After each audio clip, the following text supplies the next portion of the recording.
This is the Sales landmark. This house was built by Henry and Hattie Sales in 1889.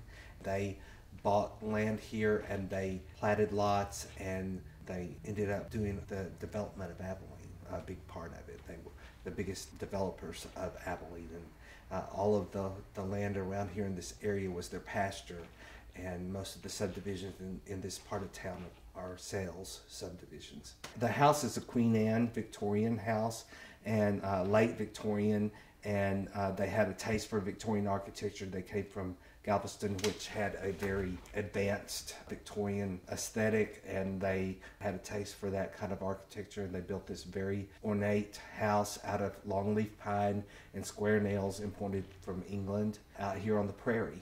Back to the Sales family, it was in the family 2 generations. Henry and Hattie only lived here about 16 years, and they gave the house to John, their adult son, and his wife Frances in about 1918, and they lived here all their life. John and Frances both died in the 60s and early 70s, and the house was vacant for quite some time, and in 1974 it was just about to fall down. Richard and Kay Dillard bought the house in 1974 and did an extensive plan of trying to restore the exterior. They didn't have funds to really complete the inside or do much with the inside though.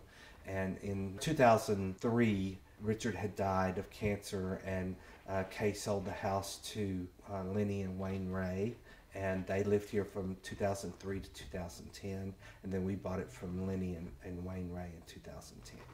So we have spent 4 years on restoration, and I like to call it redemption instead of restoration, because it's a more spiritual term, and I think it applies to what we've done here.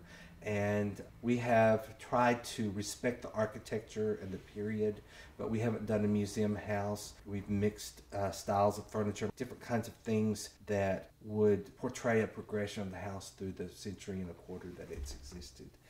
The house has been converted to a bed and breakfast. It is a design-oriented property. It has smart TVs, it has Wi-Fi, it has electrical and USB port outlets beside each bed so that people can plug in their devices. So it functions just like a modern hotel, that kind of thing as far as technology goes. We've tried to respect the history and just the historic presence of the house, but we've tried to bring it into today, into the 21st century.